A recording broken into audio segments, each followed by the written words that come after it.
every gold bar ever pulled from the earth, every coin minted by ancient kings, every ring on every finger, every tooth filling, every circuit board, every bar sitting in Fort Knox.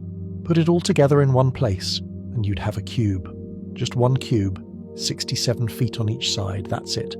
All the gold humanity has ever found would fit comfortably inside a single Walmart.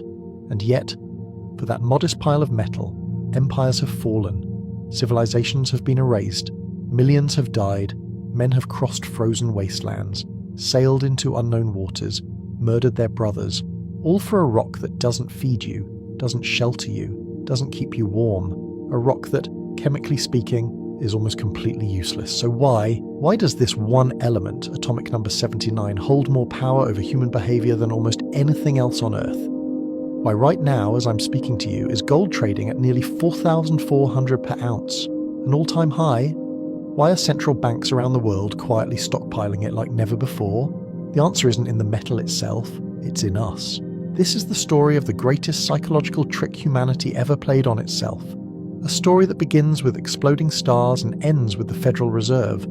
A story where belief becomes more valuable than reality, where paper replaces metal, where trust replaces truth, and where, after thousands of years, we're starting to wonder, did we make a terrible mistake?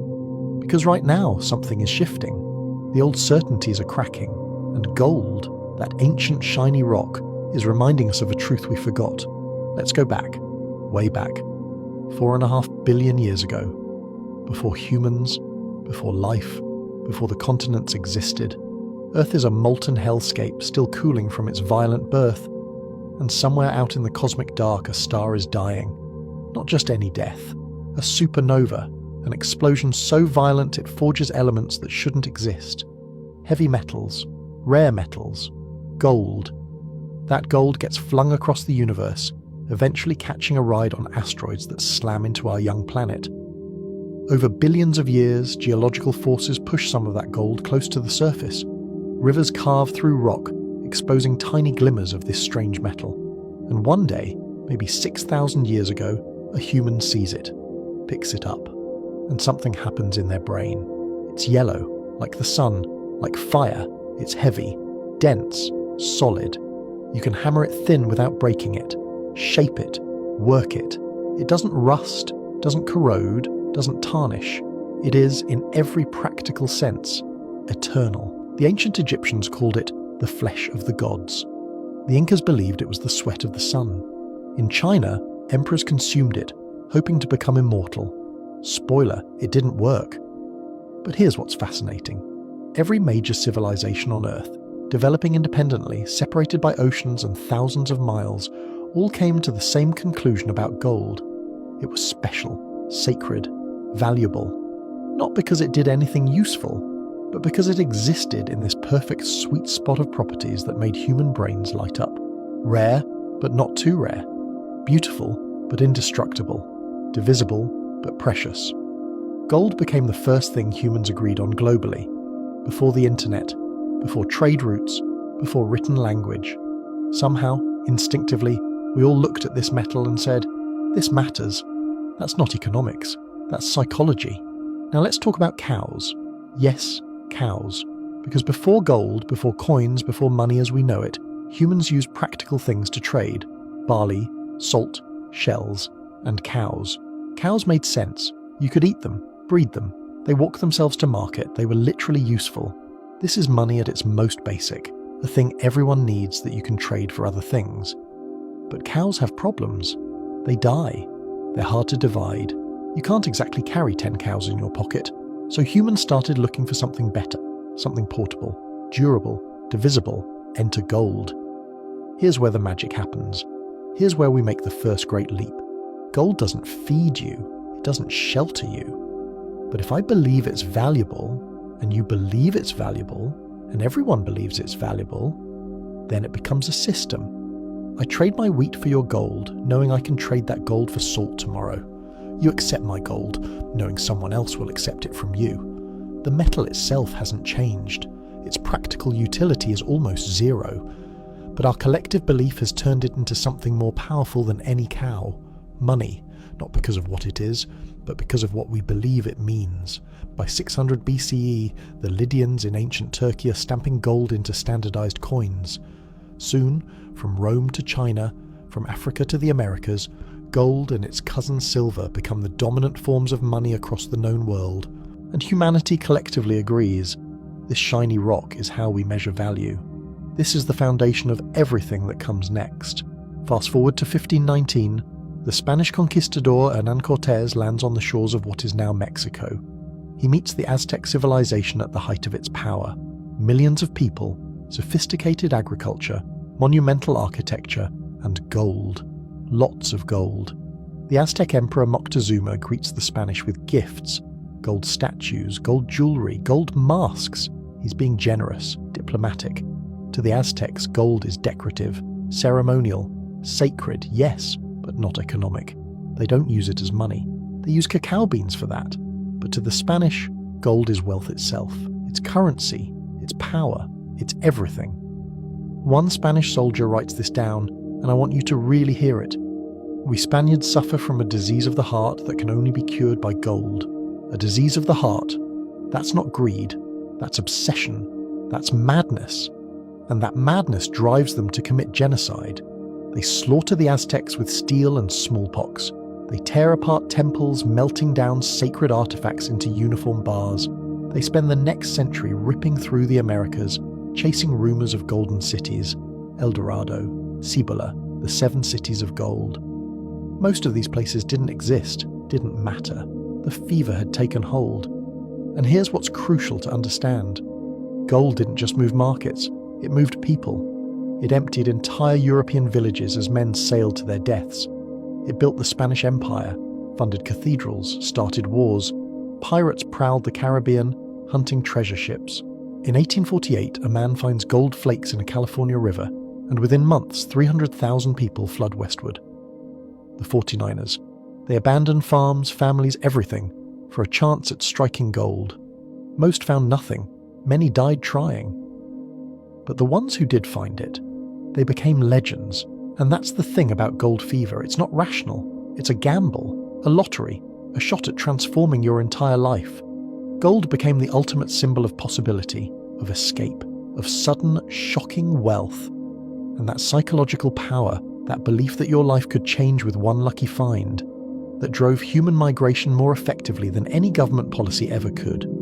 Gold didn't just change economies, it changed geography.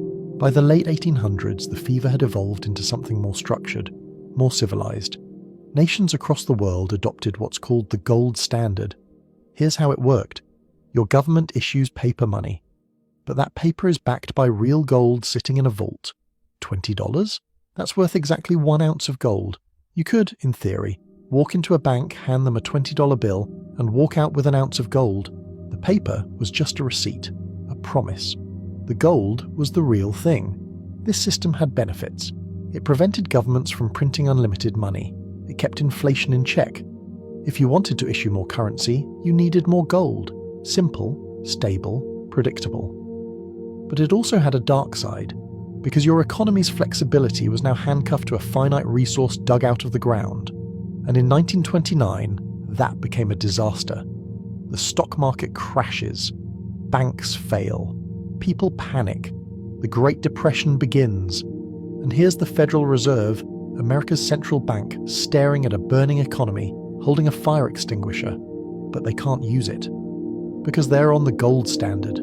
If they lower interest rates and print more money to stimulate the economy, people might rush to banks and demand gold. And if everyone does that at once, the entire system collapses. So instead, they do nothing. Actually, worse than nothing. They raise interest rates to protect their gold reserves. The economy spirals deeper into depression. Unemployment hits 25%. Families starve, all because the system was chained to a metal. In 1933, President Franklin Roosevelt says, "Enough." He issues an executive order. Americans must turn in their gold bars and coins to the government. In exchange, they get paper dollars. And just like that, domestically, America breaks free from the gold standard. The government can now print money as needed. They can pull economic levers without worrying about a bank run on gold. It's a massive psychological shift. We're no longer trusting the metal, we're trusting the government. Now, the year is 1944. World War II is ending. Europe is in ruins. Asia is devastated. But America is untouched, thriving, powerful. So the Allies gather in Bretton Woods, New Hampshire, to redesign the global financial system, and America makes an offer. Let's make the US dollar the world's reserve currency. Everyone pegs their currency to ours. And don't worry, our dollars are still backed by gold, $35 per ounce. You can exchange them any time. America had more gold than anyone, much of it acquired during the war when Allies bought American weapons with their gold reserves. So the world agrees. The dollar becomes king. If you want to trade oil, you use dollars. If you want to buy from another country, you convert to dollars. The global economy now runs on American currency. And America promises we'll always back it with gold. But here's the problem. America starts printing more dollars than it has gold to back them. The Vietnam War, social programs, military spending around the world, the money supply grows and grows, and some countries start to notice. France in particular gets suspicious. In the 1960s, French President Charles de Gaulle literally sends a warship to New York Harbor. The mission? Convert French dollars into gold. Actual physical gold. Other countries follow suit. Germany, Switzerland. They're calling America's bluff. And in 1971, President Richard Nixon realizes, we can't keep this up. The gold is running out. So on August 15, 1971, he goes on television and makes an announcement that changes everything. I am directing Secretary Connolly to suspend temporarily the convertibility of the dollar into gold. Temporarily. 54 years later, we're still waiting. Let's pause and appreciate what just happened. For thousands of years, money was tied to something physical. First cattle, then gold, then paper backed by gold. But now it's backed by nothing. Nothing except belief. Belief in the US government, belief in the Federal Reserve, belief in 19 economists sitting in a building in Washington, D.C., trying to predict the future. This is called fiat money. Fiat comes from Latin, let it be done. It exists because the government says it does. Its value is whatever we collectively agree it is. No gold, no silver, no physical anchor, just trust. And for 50 years that trust held. The dollar remained the global reserve currency. America's economy became the world's economy. Oil was priced in dollars. Debts were paid in dollars. If you wanted to participate in global trade, you needed dollars. The system worked, mostly, but trust is fragile, and right now that trust is being tested. December 2024. Gold hits an all-time high. $2,790 per ounce. March 2025, $3,100. By late 2025, nearly $4,400. Why? Because people are scared. Not of war, not of disease, of the system itself. Look at what's happening. China and Russia are buying gold at record levels, reducing their dollar reserves. Central banks globally added over 1,000 tons of gold in 2023 alone, the highest in decades. In the United States, there's talk of the president influencing the Federal Reserve. Tariffs swing wildly. Trade deals collapse and restart. Inflation spikes. The national debt exceeds $36 trillion, and people start asking, can we really trust this? Can we trust paper currency that can be printed infinitely? Can we trust a system where 9 unelected officials control the entire money supply? Can we trust a government drowning in debt to maintain the value of its currency?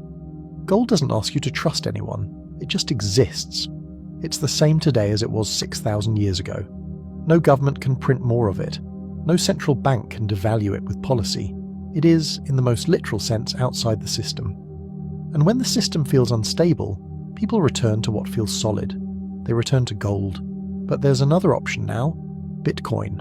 Digital gold, some call it. Like gold, it's scarce. Only 21 million will ever exist. Like gold, no government controls it. Like gold, it requires belief to have value.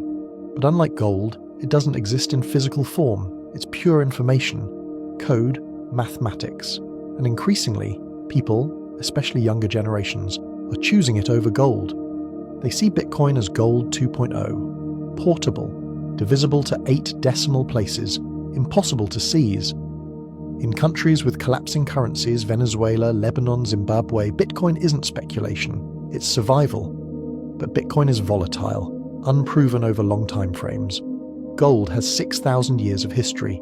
Bitcoin has 15, so the world is splitting. Traditionalists hold gold, technologists hold Bitcoin, and governments hold both and fear both. Because both represent the same thing, an escape hatch, a vote of no confidence in the fiat system.